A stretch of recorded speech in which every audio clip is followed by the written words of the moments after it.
Olim Tlamatina, o movimento gnóstico de antropologia, apresenta para vocês os mistérios da morte. A morte é um evento ante o qual todos os seres humanos deveremos enfrentá-lo um dia. Porém, em geral, todos temos temor à morte. Há diversas opiniões em torno da morte. Existem pessoas que falam que depois da morte não existe nada, que nós morremos e tudo acabou definitivamente.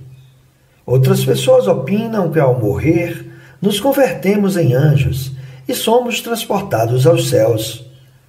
A morte, como bem sabemos, é o cessar de todos os nossos processos naturais.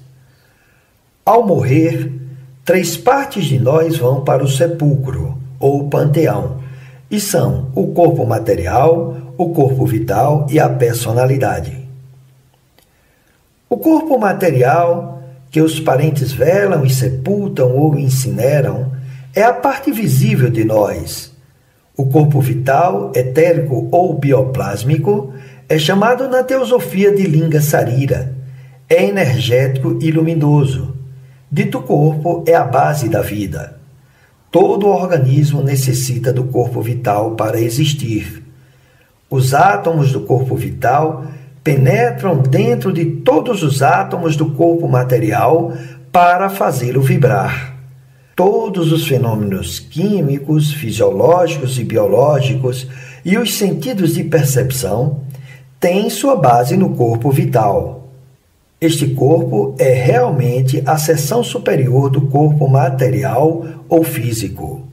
O corpo vital é biotermo-eletromagnético. O mestre Samael Aun Weor, pioneiro das escolas gnósticas dos tempos modernos, afirmou o seguinte: o duplo vital ou etérico é realmente uma espécie de duplo orgânico. Se, por exemplo, um braço desse duplo vital sai do braço do corpo físico, sentimos que a mão fica dormente, que o braço fica dormente. Mas quando esse braço vital voltar a entrar no braço físico, ao penetrar cada átomo do corpo vital dentro de cada átomo do corpo físico, produz-se uma vibração como a que se sente quando um braço está dormente e se quer reativá-lo, uma espécie de formigamento. Se se retirasse definitivamente o corpo vital de uma pessoa física e não se retornasse a devolvê-lo, a pessoa física morreria, porque o corpo vital é a base da vida. Sua cor básica é o azul e vibra intensamente, enchendo-nos de vida. Ao separar-se o corpo vital do corpo físico, produz-se a morte. Ao morrer, o corpo vital fica flutuando sobre o corpo físico e, ao sepultá-lo, flutua sobre a tumba. O corpo vital se transforma e a natureza retira deste corpo os valores para uma futura existência, que são o desenho psicológico e o germe de vida que vão dar os traços físicos e a vitalidade e orientação na futura existência. Também vai ao sepulcro o corpo da personalidade, que é o modelo energético do que fomos. Tem a forma do corpo físico, os mesmos gostos, desgostos, defeitos de caráter, virtudes e qualidades de tipo espiritual. No sepulcro, o corpo da personalidade sai a receber as visitas dos parentes e amigos, e quando lhe levam oferendas típicas dos mortos, a personalidade se alimenta da parte espiritual dos alimentos ou bebidas que seus parentes lhes ofertam. A personalidade se alimenta de energia mental. Portanto, enquanto recordemos os seres queridos que já morreram, estamos alimentando sua personalidade. Daí que se afirma, quando alguém se torna famoso, que se tornou imortal. Isto porque, através dos anos ou séculos, lhe seguirão recordando e a personalidade seguirá existindo. O que continua é o corpo astral, que é o veículo de expressão dos valores, os quais são os defeitos, hábitos e traumas e as virtudes que enaltecem a pessoa.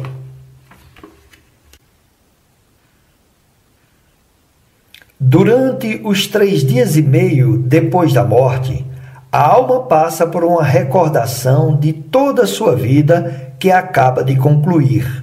É um retrocesso que comumente se chama retornar os passos. Durante este processo, a alma faz um balanço das obras boas e más, sem justificação alguma. Depois deste processo, a alma se apresenta ante o sagrado tribunal da lei divina, ao qual os egípcios antigos chamavam a sala de Ma'at, ou seja, a sala da verdade, justiça. Ali, a alma passa por um julgamento que se baseia em 3 aspectos, que são o peso, a medida e o número. O peso neste julgamento está relacionado com as obras boas ou más. A grande lei julga as obras, os feitos, e não as intenções. A alma é julgada de acordo com as obras e será determinado seu destino na eternidade, como também em que condições haverá de regressar em uma nova matriz. Recordemos que nosso Senhor Jesus Cristo dizia no Novo Testamento: com a vara que medes, serás medido e com vantagem. Há uma crença que uma pessoa, ao morrer, automaticamente se converte em anjo e vai direto ao céu. Afirma também que o Senhor Jesus Cristo sacrificou-se por nós faz mais de 2000 anos e, portanto, os pecados já estão perdoados, inclusive desde antes de nós existirmos. Imagine vocês se uma pessoa que tem muitos milhões de dólares paga às autoridades milhões para os erros ou crimes que cometam o seu filho. Seria um mau pai, portanto. Para esclarecer isto, dizemos que nosso Senhor Jesus Cristo abriu o caminho da redenção, mostrou, ensinou à humanidade o caminho da redenção. Disto falaremos em outra conferência. Também nosso Senhor Jesus Cristo disse na Bíblia: esforça-te para entrar pela porta apertada, estreita e difícil, que conduz à luz. Porque em verdade vos digo que muitos procurarão entrar e não poderão. Também afirmava o Mestre Jesus: de 1000 que me buscam, um me encontra. De 1000 que me encontram, um me segue. De 1000 que me seguem, um é meu. O segundo aspecto é a medida, que está relacionada com os valores de consciência, bons e maus, virtudes e defeitos. Aqui, a grande lei tem em conta as virtudes que esta alma conseguiu na vida. Tudo de bom. A consciência que tenha conseguido desenvolver na existência que acaba de passar. O número está relacionado com as vidas que esta alma tenha passado e se aproveitou esta vida para seu desenvolvimento espiritual. Assim poderá existir na eternidade com plena consciência de si e se preparará para vir em uma futura existência com mais valores, a fim de continuar seu desenvolvimento espiritual, segundo os planos de Deus. Depois do julgamento ante a sala de Ma'at, ou Sagrado Tribunal da Justiça Celestial, ante o defunto se abrem 3 caminhos. Primeiro, umas férias nos mundos superiores, para as pessoas que o merecem. Retornar de forma imediata ou mediata a uma nova matriz. E o terceiro aspecto, o terceiro caminho, é descer aos mundos infernais, até a segunda morte de que fala o Apocalipse de São João, no Evangelho do Cristo. Obviamente, quem consegue a subida aos mundos superiores passa por uma temporada de grande felicidade. A morte é o regresso ao ponto original de partida. Um ser humano é o que é sua vida. Se o homem não trabalha a sua própria vida, se não trata de modificá-la, está perdendo o tempo miseravelmente. O homem não é mais que isto. O que é sua vida? Nós devemos trabalhar nossa própria vida para fazer dela uma obra-prima. A vida é como um filme. Quando termina o filme, nós a levamos para a eternidade. Na eternidade, revivemos nossa própria vida que acaba de passar. Durante os primeiros dias, o defunto costuma ir à casa onde morreu e até volta a morar nela. Se morreu, por exemplo, aos 80 anos, seguirá vendo seus netos, seguirá sentando-se à mesa, etc. Quer dizer, o defunto está perfeitamente convencido de que ainda está vivo e não há nada na vida que consiga convencê-lo do contrário. Para o defunto, tristemente, nada mudou. Ele vê a vida como sempre. Sentado, por exemplo, ante a mesa de refeições, pedirá seus alimentos costumeiros. Obviamente, seus parentes não o verão, porém, no subconsciente, sim, responderão. No subconsciente, porão na mesa todos os alimentos indicados. Obviamente que não porão os alimentos materiais. Isto seria impossível, mas porão formas mentais muito similares aos alimentos que o defunto costumava consumir. O defunto pode ver o velório, mas jamais suporia que o velório tem a ver com ele. Pensa que o velório corresponde a alguém que morreu, a outra pessoa, mas nunca acreditaria que corresponderia ao seu próprio velório. Ele se sente tão vivo que nem remotamente suspeita de sua morte. O defunto sai à rua e vê as ruas tão absolutamente iguais que nada poderia fazê-lo pensar que aconteceu algo de novo. Se vai a uma igreja, verá ali o sacerdote rezando missa. Assistirá ao rito muito tranquilo. Sairá da igreja perfeitamente convencido de que está vivo, que assistiu à missa de corpo presente de alguém que morreu. Nada poderia fazê-lo pensar que está morto. E ainda, se alguém lhe fizesse tamanha confissão, ele sorriria incrédulo. Não aceitaria a afirmação de que já tinha morrido. O defunto tem que reviver no mundo astral toda a existência que acaba de passar, mas a revive de uma forma muito natural e através do tempo. O defunto, identificado com a vida que teve, em verdade saboreia cada uma das idades da vida que passou. Se tinha 80 anos, por exemplo, por algum tempo seguirá acariciando seus netos, sentando-se à mesa, deitando-se em sua cama, etc.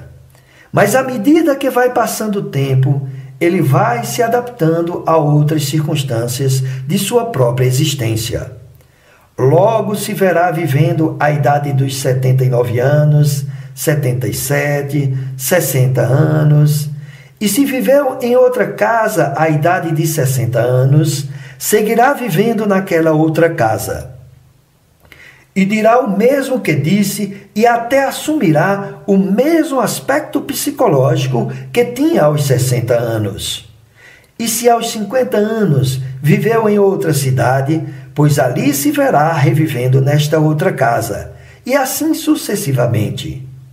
Ao mesmo tempo que seu aspecto psicológico, sua fisionomia, vai se transformando de acordo com a idade que tenha de reviver. Se revive a idade dos 20 anos, se verá exatamente com a mesma fisionomia que teve quando tinha 20 anos. E à idade de 10 anos, se verá feito uma criança. E quando chegue o instante em que tenha terminado que revisar sua existência passada, sua vida toda ficará reduzida a somas e restos de operações matemáticas. Isto é muito útil para a consciência. Há um reduzido número de almas que têm feito em sua vida grandes obras, que têm guiado e instruído a outros para superar-se espiritualmente, e que têm feito grandes obras de caridade a seus semelhantes. Essas almas merecem umas férias durante alguns anos, nos quais as almas se libertam de seus valores negativos ou eus, e ingressarão nos paraísos da natureza, a desfrutarem da glória do Criador.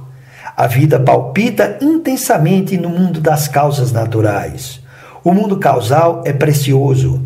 Quem vive nesta região são felizes no sentido mais transcendental da palavra.